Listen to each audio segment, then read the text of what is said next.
Assalamu alaikum, everybody. Assalamu alaikum means peace, safety, and honor to you all.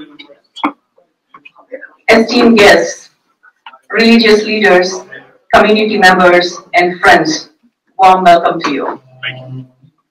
We are gathered here today in the spirit of unity, understanding, and mutual respect at this masjid during the holy month of Ramadan.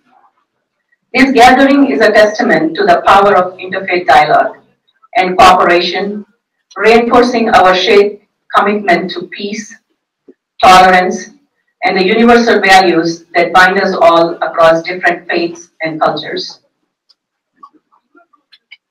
In the sacred time of reflection, prayer, and fasting, we are reminded of the virtues of compassion, charity, and empathy, which are not confined to one religion, but are the shaded threads that weave us all together.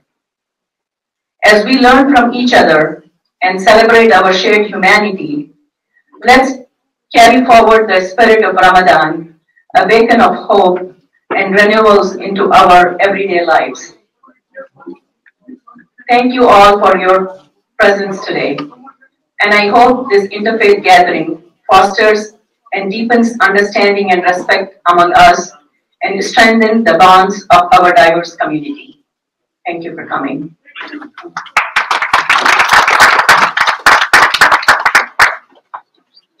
There'll be Quran recitation now.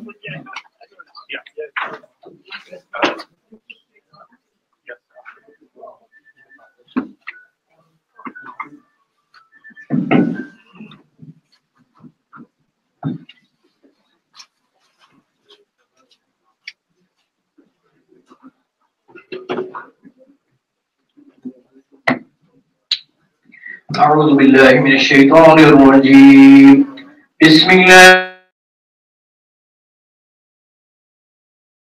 Reciting from chapter 2 verses 135 to 138. I will recite in Arabic and then we will translate that. وقالوا كونوا هودا أو نصارى تهتدوا قل بل ملة إبراهيم حنيفا وما كان من المشركين قولوا آمنا بالله وما أنزل إلينا وما أنزل إلى إبراهيم وإسماعيل وإسحاق ويعقوب والأسباط وما أوتي موسى وعيسى وما أوتي النبيون من ربهم لا نفرق بين أحد منهم ونحن له مسلمون فإن آمنوا بمثل ما آمنتم به فقد اهتدوا وإن تولوا فإنما هم في شقاق فسيكفيكهم الله وهو السميع العليم صبغة الله ومن أحسن من الله صبغة ونحن له عابدون صدق الله العظيم.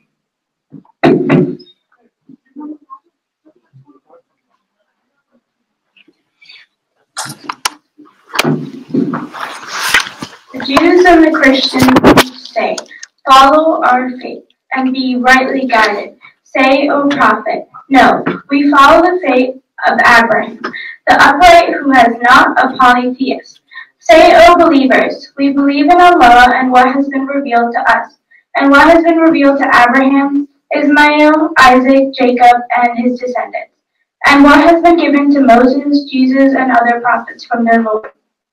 We make no distinction between any of them, and to Allah we all submit.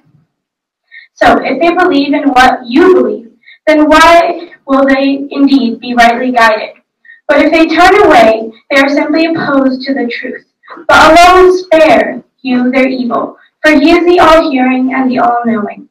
There is no natural way of Allah, and who is better than Allah in ordaining a way? And we worship none but Him.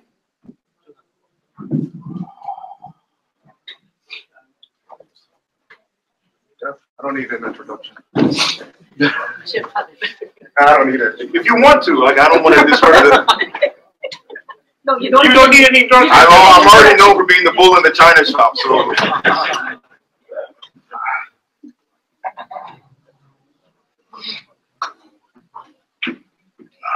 السلام عليكم على من اتبع هداه.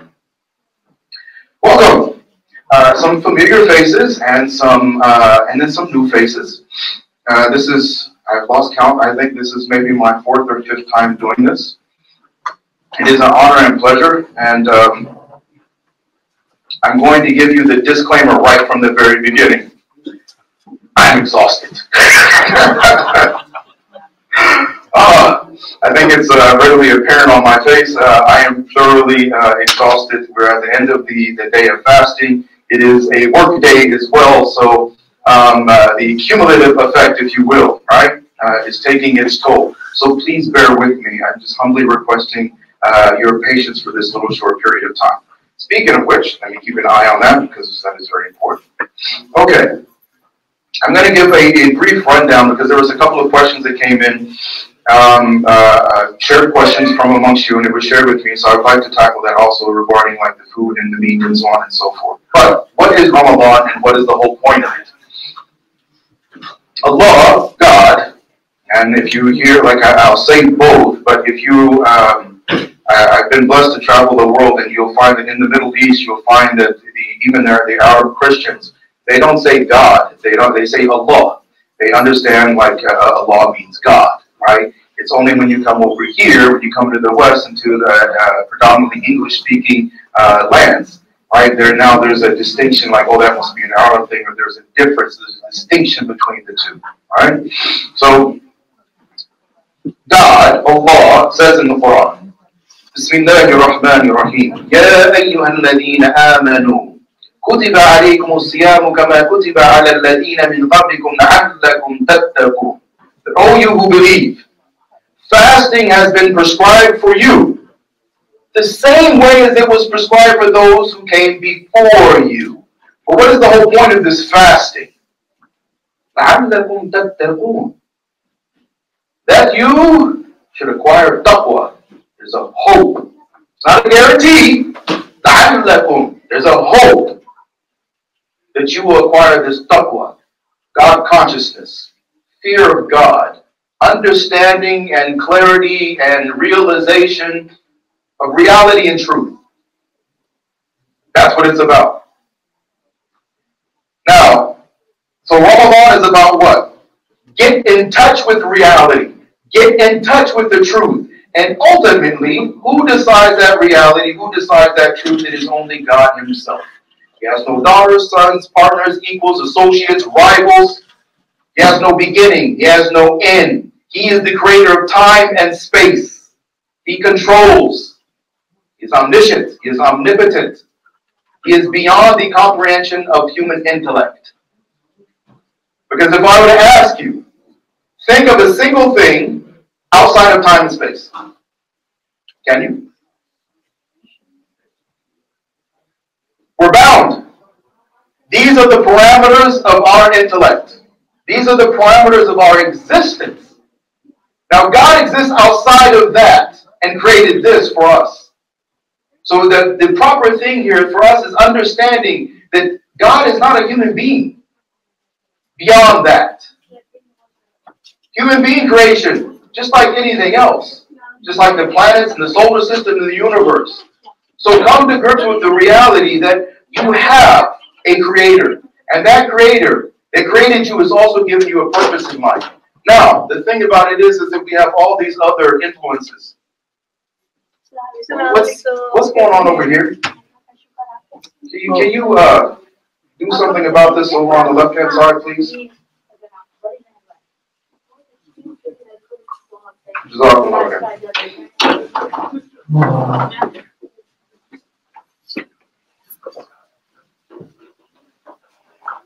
Okay. It's hard enough as it is trying to keep my train of thought without like the whole like added distraction coming along with it. Truth and reality. Long. So the point of this is that look, we have all these influences. We have our personal understandings. We have our own experiences. We have culture. We have all of these different dynamics that exist in each and every one of our lives. It's what makes up what we call our cognitive framework. All these external influences.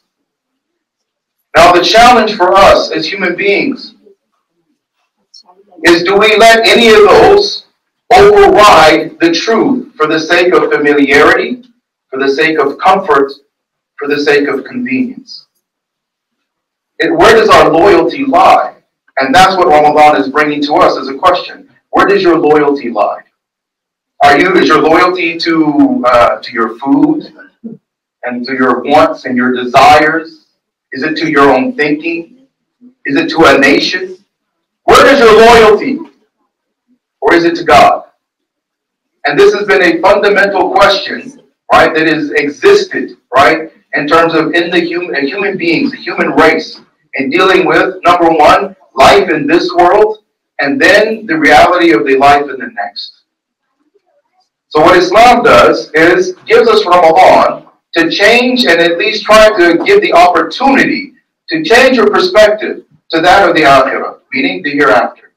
Think about your existence from the point of you are already dead. Because what's your nationality when you're dead? Well, how much do your degrees and your bank accounts and the color of your skin and who your mother and your father were and all this and that and the other. All of these things that we use to divide ourselves and splinter ourselves and fracture ourselves as a race. And when I say race, I use it differently than most people these days do. I mean the human race. We forget about that. We say race and we think it means like colors. It's the human race. Right? So now, then during this month of Ramadan, we're actually trying to come to grips with this fact that we're dying. And the only thing that matters is truth and reality from God's perspective. Because we each have our own. You are free to believe as you believe. I am free to believe as I believe. But, contrary to popular opinion these days with this whole notion of subjective truth and subjective reality and so on and so forth. No, truth is very much objective. It is singular. It's just a matter of, are we willing to come out of our delusion to accept it? Or are we more comfortable with the delusion? Is it more familiar to us? Right? Are you willing to step outside of the boundaries of your comfort zone for the sake of truth and reality? And that is a very difficult question. And in the meantime, we have our own desires. We have, if you believe, we have different belief systems in here. If you believe in the devil or Satan or Shaitan, we have those influences that we have to deal with as well, right? Then we have the pull of all the attractions of the world, all the distractions, trying to preoccupy us and trying to take our minds, our hearts, our lives, our time. Life equals time, time equals life. Away from the actual purpose of our existence, and that is recognize the truth. Find out who God is. Develop a relationship with Him. Because that's the reason why He brought you into existence. It is not for the mundane, frivolous, insubstantial, superficial, petty things of this dunya, of this world, that we inevitably must leave behind. Every generation that came before us left it behind. Aren't we living? Is it a different earth that you and I are living on? Is this the same earth that the Romans lived on? Yes. Is it the same earth that the Egyptians lived on? The pyramids? Yes. All the previous empires, nations, social societies, civilizations were on this planet, and they're gone now. Do we think that we are the exception? So many cultures and empires are gone. The one that we are currently living in is basically, compared to like historically, is only in its infancy.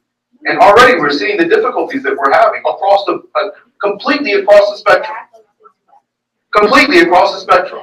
There isn't a facet of our society, our culture as it stands right now, that we, like all of us, regardless of what you may believe in, that we don't feel like we're being challenged and there's instability now.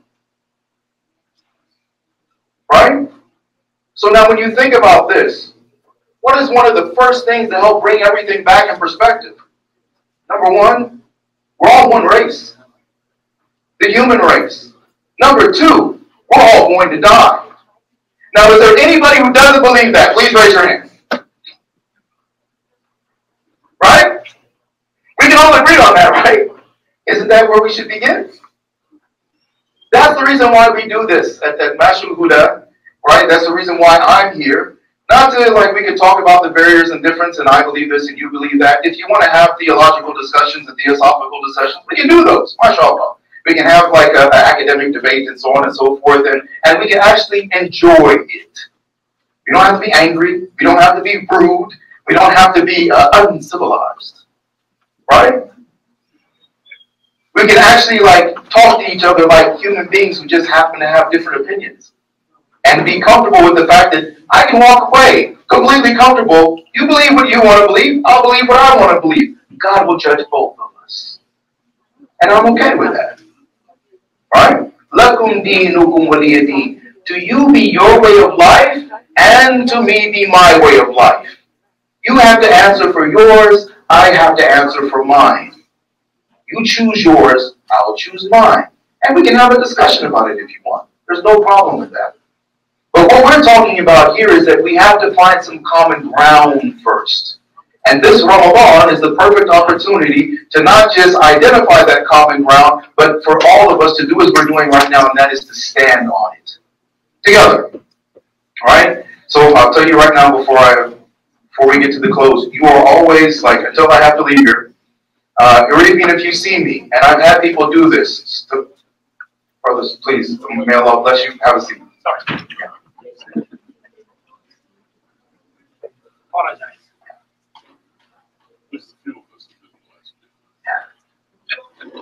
You can always ask a question. Okay? That is the big deal. I know that because I'm a convert, if you don't know. But for those of the new ones, I forgot to tell you. Oh yeah. I became Muslim in Ramadan, same month, only that time it was in January, if I remember correctly, in 1995. And then was blessed to have the opportunity to travel to different parts of the world and then become a scholar of Islam and to work here in the community trying to build bridges, right? And answer questions and generate a proper and necessary understanding. Because, again, even though we may have different belief systems, we may believe different things, we still have to be civil to one another. All right? And Islam is very big on the rights of your neighbors. And it doesn't say your Muslim neighbors or your non-Muslim neighbors. The rights of your neighbors, regardless of what they believe. To such an extent that the Prophet Muhammad, peace and blessings be upon him, he said that when he was being informed about the rights of the neighbors, he said that it was, he kept going and going and going. You have this right, now that right. He said, I thought it was going to keep going until they had rights to inheritance. That's how important it is. Right? Islam is very big on preserving the moral and ethical fibers and fabric, right, of a community, of a society, of the culture, because that's the place that we have to raise our children. Right? So now, this Ramadan is about what? Because I had to do a different message, because otherwise, those of you who've been here before, you're like, you know, it's the same thing. I just kind of like, wow, did you do this already? Deja vu. It's still Ramadan, so most of it doesn't change, right? So it's a kind of like a little bit of balance for the new and for the, mashallah, the previously experienced. Okay, so I want you to know that you can ask these questions. I am a scholar of Islam. This is the reason why I'm here. It is not the reason why I never intended on becoming a scholar. It was something that happened. I just wanted to know as much as I could learn about the truth. So I entered into Islam and began poking holes, trying to. That was my whole goal, because I had already done like multiple religions, everything, talked to so many different leaders of different like belief systems and all of that, right? And always ran into places they couldn't answer questions or they say something to me. You just have to believe. I am not going to gamble my existence, my eternal existence on you just have to believe. I need something as proof for a foundation. Without that foundation, I'm sorry. So that's the reason why I went to learn. And I did the same thing to Islam. I went and I tried to poke holes in anything, everything, all things, and I waited for somebody to say, this was heresy. Right? He's a heretic. How dare you ask these types of questions. That's blasphemy. Nobody ever did. Not a single time. I was encouraged to ask those questions. Not only that, it got to a point where instead of me asking the questions, I found that I was the one being questioned. You want that answer? What are you willing to do for it? Are you willing to sacrifice previous understandings and beliefs and notions once you find out that they don't have a basis? Are you attached to them because there's a reality to it, or are you attached to it because of a familiarity to it? A comfort with it? So I always ask people, because this is part of what got me going. If you, I'm going to ask everybody here, if you had been born, say for instance, in India, to a Hindu family, would you be Hindu right now? If you were born in communist Russia, would you be an atheist right now? Because that's what your family, your culture, your nation, like, is it based on that? So meaning that only thing I would have to do is just change your starting point, and I would change you. So what is it based on? The belief. So in Ramadan, it's about what? Forget all of this. Contrary to popular opinion. All the politics, and like I get so many requests and this and that and the other, and everything is about those two things I told you in the beginning, right? It's the human race. The things that we do to each other, right? Everybody wants to talk about Palestine and what's going on, and like, it's about the human race. And here, like, I drive these guys nuts because they're constantly like, we want you to talk about this, we talk about it, and like, look, this bothers me anywhere, everywhere it happens. And it's always happening. And it's only when something actually ends up consistently in the news because it has geopolitical importance that it actually will get the attention that all of them should have. Because children are dying. I don't care what your agenda is. I don't care what background you have. I don't care what you profess to believe. This statement in and of itself should be a sobering factor to all of us. Children are dying. What did they do?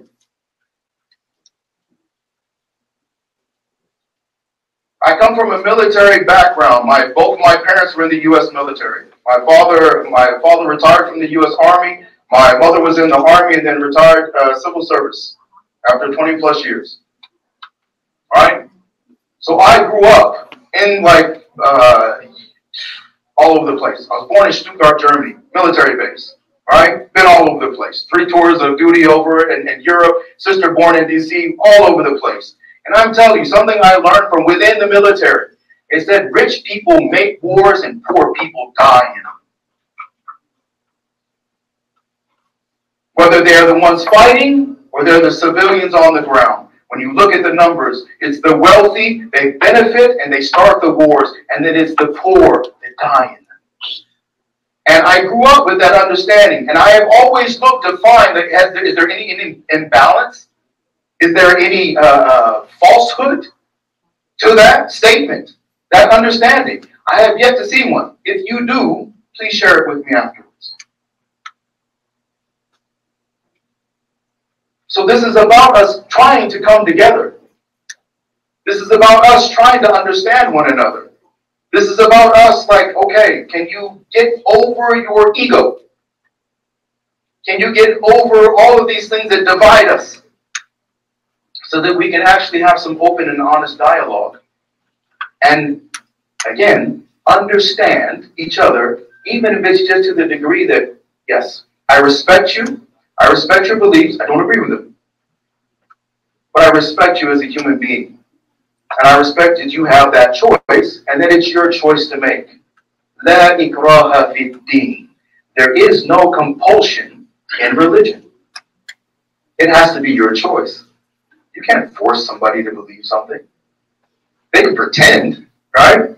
You can force them to pretend, but in their heart, and that's where belief resides. You can't force somebody to believe something. Right? So this Ramadan, this is the message that I want to extend before I answer the big question, because I'm sure I'm running out of time. And of course I am.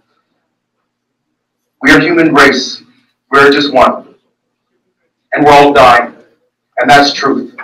And a lot of us, like mashallah, looking at the ages, we are well on our way.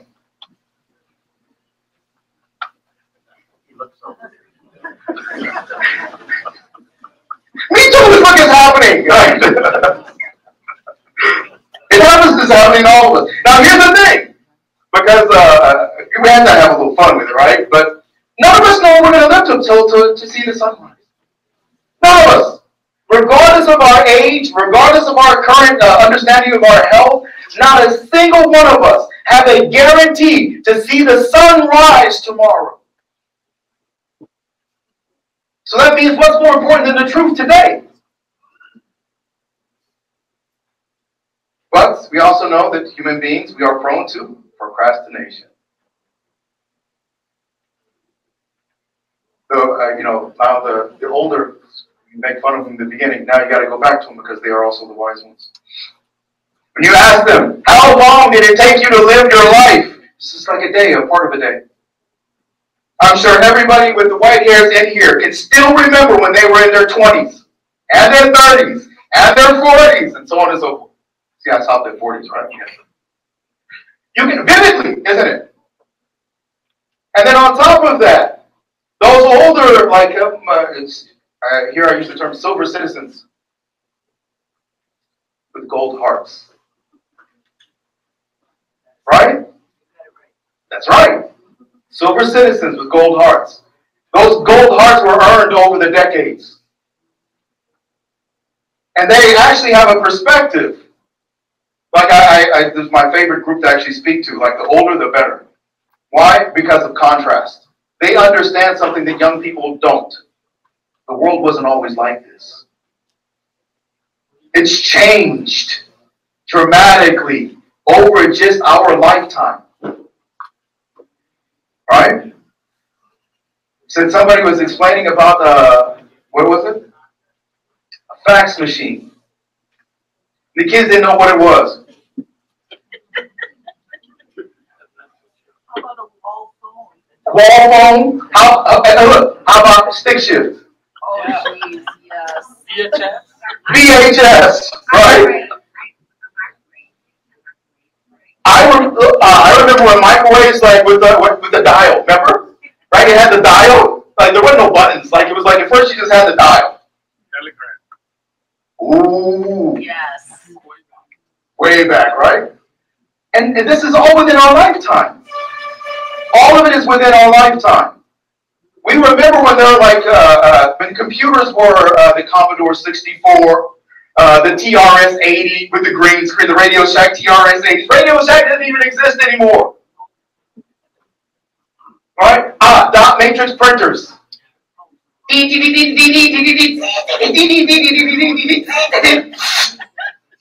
Right? Now imagine what we collectively, right? Because we can laugh and we smile and we share these same experiences together. Now think about it. This is what we have to offer this generation collectively.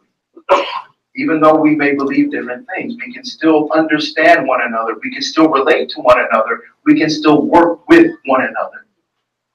If we can get over ourselves. And only then. Alright? Get over your ego. Because the only one who matters as far as judgment is not mine. I'm not your judge, and you are not mine. The only judgment that matters is God's. Who decides what's right and wrong? God. He's the only one who has the prerogative to decide who's right and who's wrong.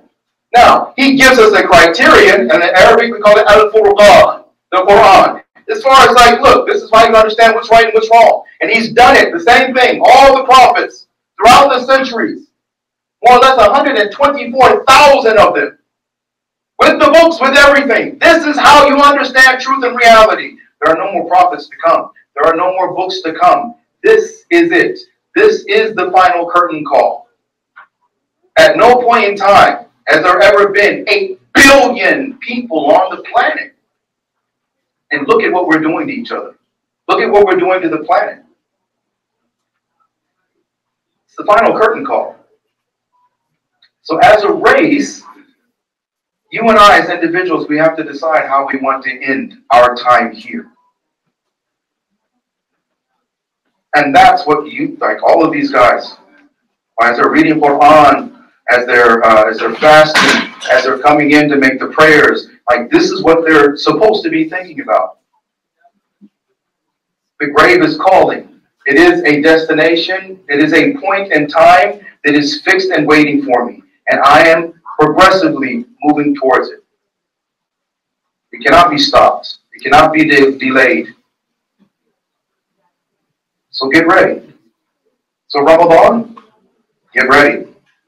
Get ready to meet your Creator and answer for your life and your lifestyle, for your decisions, for your beliefs, for your choices, because they are yours. And each and every one of us, we have to own them. Right? Okay, now, here was the question. Somebody was asking about the food, and the brother requested me, please talk about the food because this is a big thing. So what's the difference between your meat and our meat? Okay, what is this, the biha halal thing? Yeah? Let me ask you a question. For those who believe in God, because I'm not going to assume everybody in here does. I made that mistake one time. That was interesting. Why do you believe these animals exist? In terms like house chickens, you know, so on and so forth. In the Quran, it states that the whole, where I'm out of time, or otherwise I got to give you like Arabic and translations and everything. We're short on time.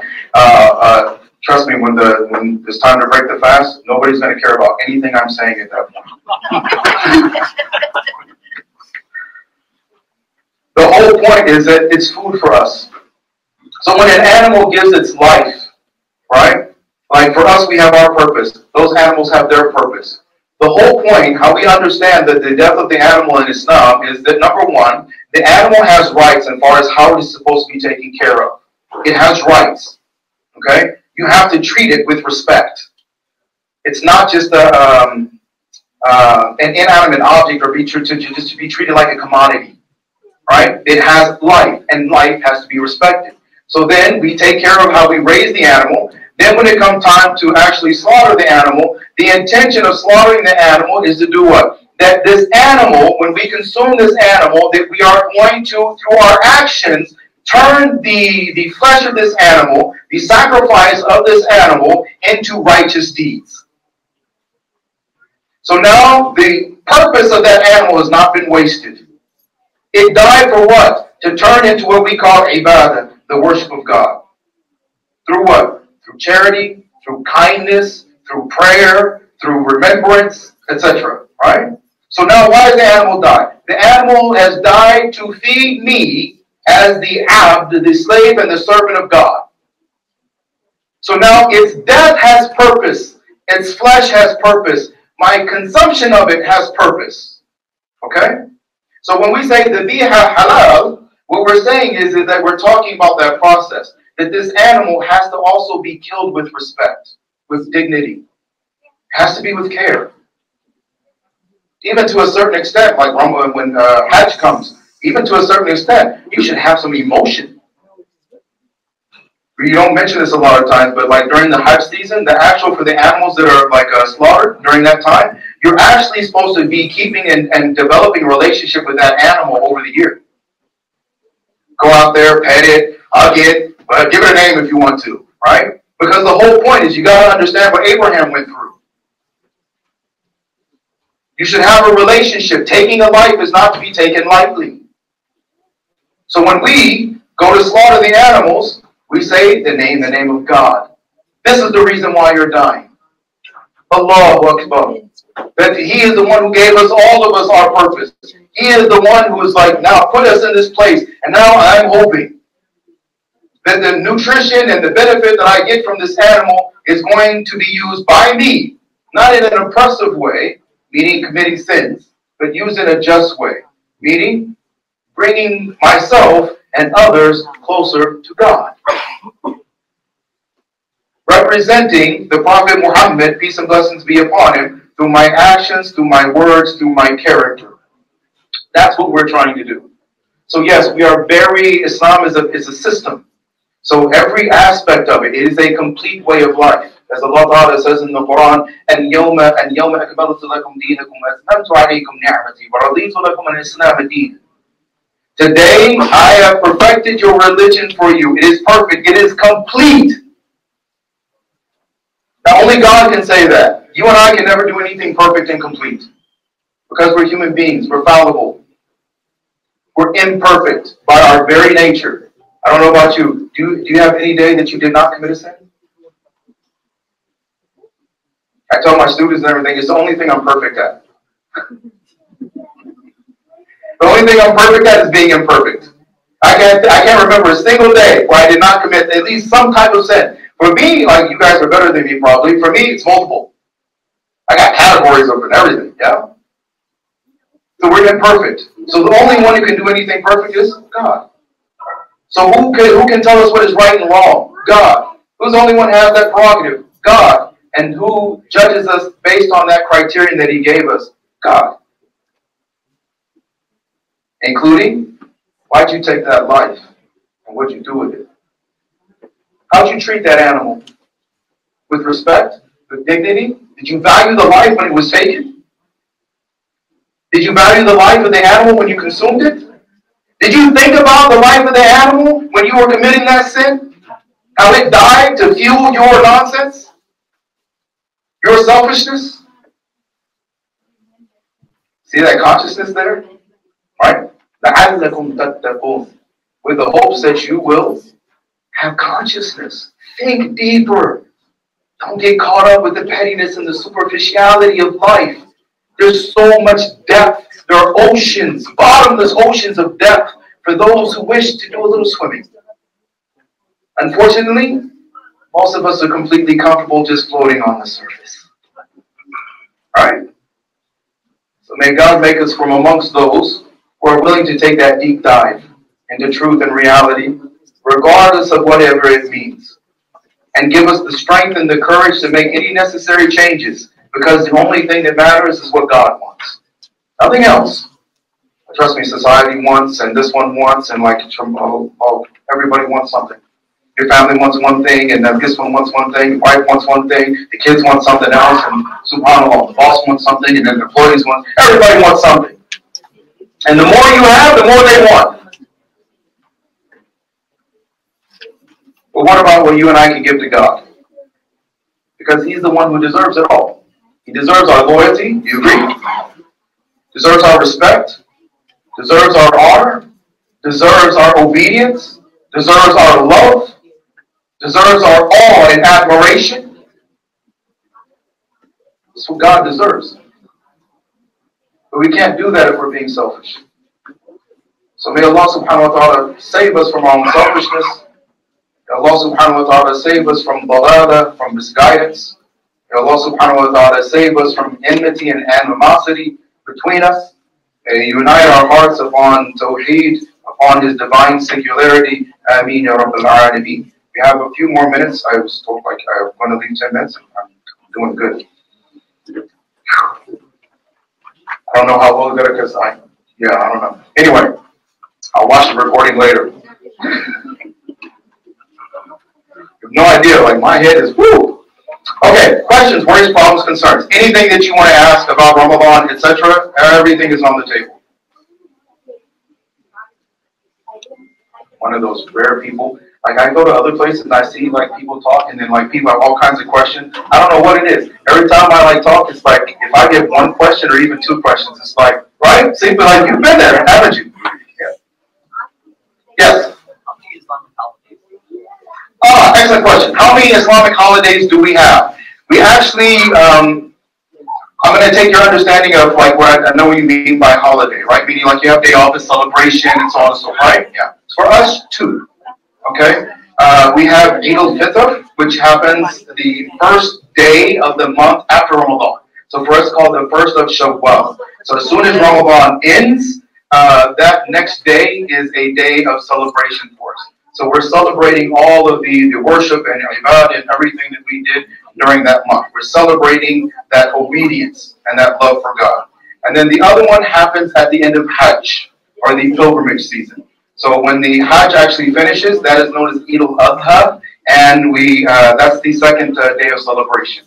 We have other special dates throughout the calendar, just like, like mashallah, Christians, Jews especially as well, that we commemorate. We do certain special fasting or worship on those days. But as far as like celebration, it is those 2 days. Yes. Apologies if it is not through the lens of the Ramadan, but when you spoke about the human race, I really appreciate the way that we are to encourage that kind of appreciation as to all of us being Allah of God's children. All right? But right now, I would like to hear your wisdom or guidance related to what is being promoted and what is happening as the gender dysphoria. Okay. First of all, we got 2 things. Thank you so much. I appreciate the fact that you spoke loud enough that I don't have to repeat what you said. That is a man who is conscious of his environment around him. May Allah bless you. Children, we don't go that far, right? Because for us, again, the understanding of having a child, right, is a human attribute. That human attribution is beyond that of God. God doesn't get lonely. God doesn't need a wife, doesn't need a partner, doesn't need kids. He is Allah. He is independent of all need. Period. He is not dependent upon anything or anyone for anything, for any reason, at any time, especially children. Slaves, creation, servants, loved ones, we can say anything else. And a lot of times I know that's what's intended. But specifically to say children of God with Islam, theologically, it's problematic, right? It's just a difference theologically. But now to jump to the important part, which is the part that you brought up, right? As far as gender dysphoria, so on and so forth. Islam, and this is, as we said, right? Perfect and complete. The religion is perfect and complete. It's already been addressed. We don't have the time for it here, of course, right? But I can give you a brief general synopsis of it. Here it is. God creates our bodies, and He makes us the way He wants. We have a lot of different desires, inclinations, etc., so on and so forth, that we encounter or we may have throughout our lives. But it does not mean that we get to use this body or perceive this body outside of the way that God wants, because it doesn't belong to us. How do you know that it doesn't belong to you? Because you didn't decide when you were born. Nor did you decide what you were going to look like, who your parents were, who you were, your hair color, etc. You decided none of it. And on top of that, you will not decide when it's time to go. It doesn't belong to us. Even in Islam, you can't get tattoos, because it's not your body. You can't do with it what you want to. It's a vessel. It is to be used for a relatively short period of time. The issue is not so much gender dysphoria as much it is identity crisis, inferiority complexes, societal confusion, a lack of even cultural stability. And then we have all these other groups and associations and so on and so forth that have their own agendas. Right? We have to understand that we're living in a civilization, and that comes with all the trappings, the good and the bad. So what Islam says about if you are a man, how do you know if you're a man? Because let me give you the depth of it. Hermaphrodite, right? Hermaphrodite means that literally they are born with both sexual organs. Okay? So it's not a matter of I think I am. No, the plumbing is there, as they say. Okay? I'm old school, please forgive me. Alright? So, when we pray, first the adult men line up, then prepubescent boys. Then, what comes after that? Then women, adult women, and then prepubescent girls. Now, in between them, the men and the women, there is a role for the hermaphrodite. So meaning that if there was those 5 groups are present, as far as legally, okay, there's men, then the boys, then if there are any hermaphrodites in the community, they also have a place in the community. So then the question came, and this is over 1,400 years ago.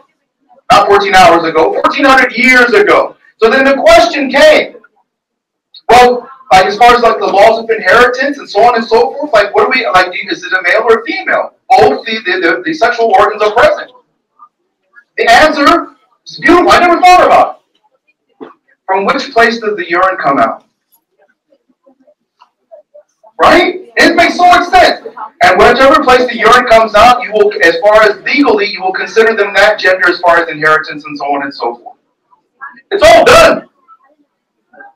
Now, the Prophet Muhammad, peace and blessings be upon him, because this is what prophets do. They know about the future. We call it prophecy. It says there is going to come a time, and it's actually one of the signs of the day of judgment, that men will pretend to be women and women will pretend to be men. And he says that they both will be cursed. Because, think about this. What's the actual issue? I am discontent with God. I'm not happy with God. I'm not happy with the way God made me. That's the real issue. The issue is not about society. The issue has more to do with who are you in the sight of your Creator? What's the relationship? What relationship do you have with your Creator? When that's missing, then yes, it creates a void.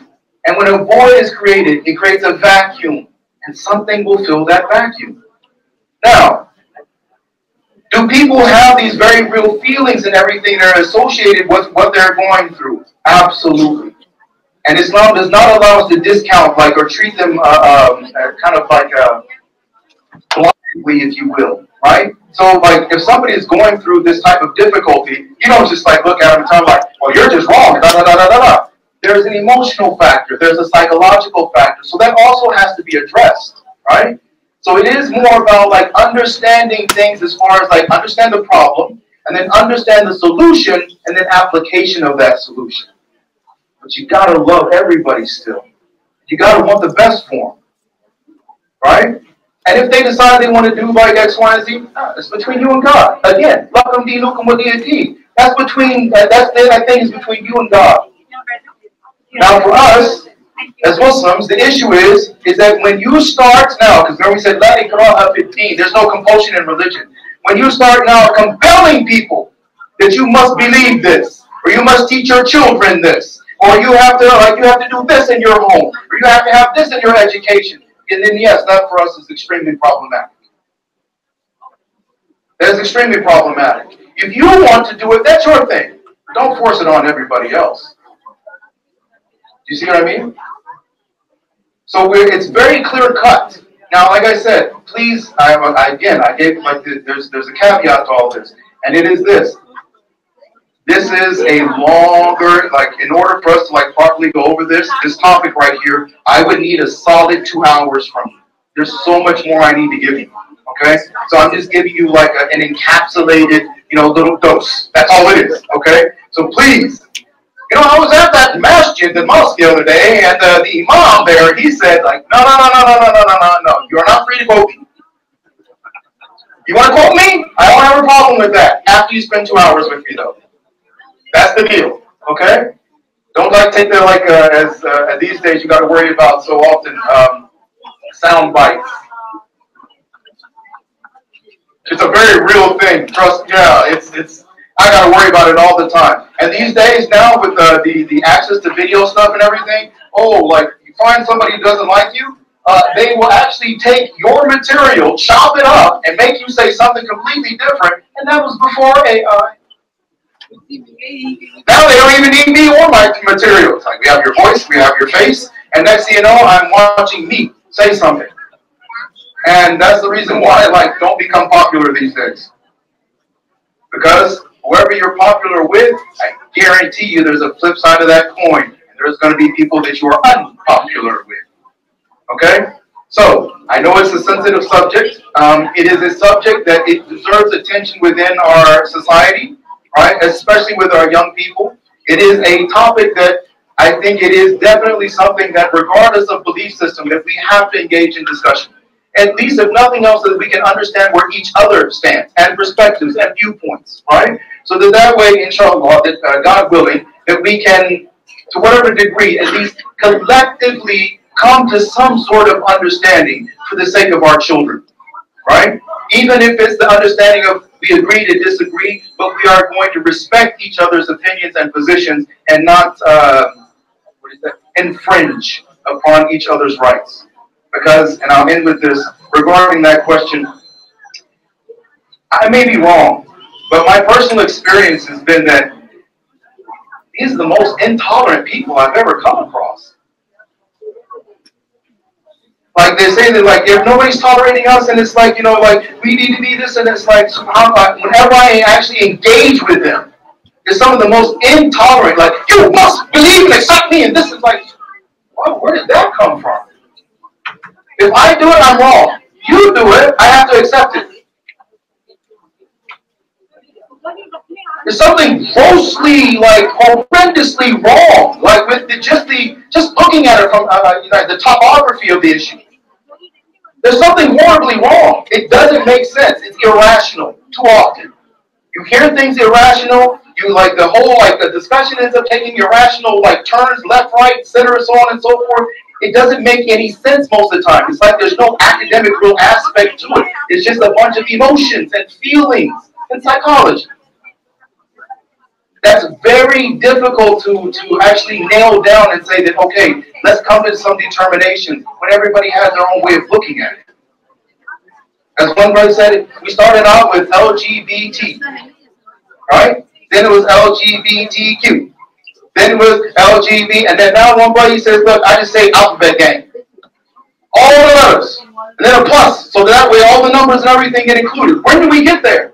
So now we have children talking about that I identify as a typewriter. It doesn't make any sense. At some point, one of the grown-ups going to stand up and say, whoa, whoa, whoa, whoa, whoa, whoa, whoa, whoa, whoa. Let's calm down. Let's everybody calm down. This is getting a little bit too crazy, okay? You guys you guys are literally getting horns, right? There's people getting their tongues to identify as a lizard. This is real.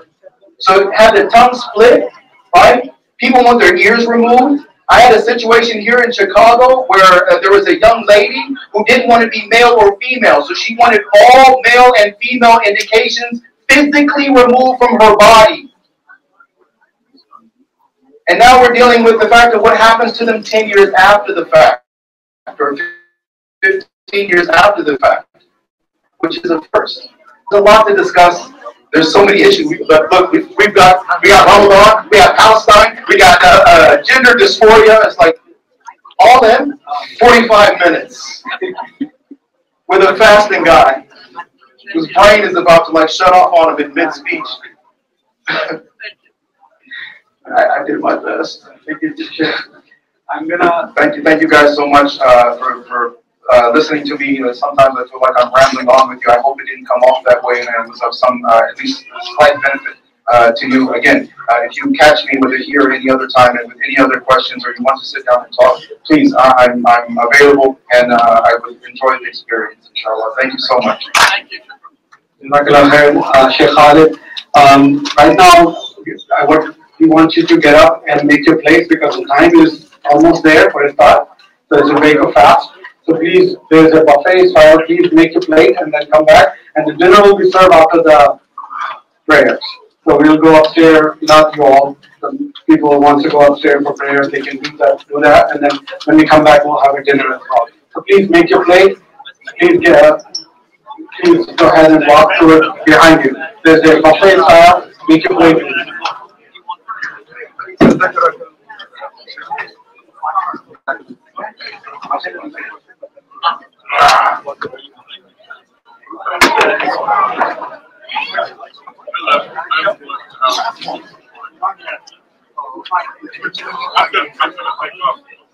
I left early this morning. Thank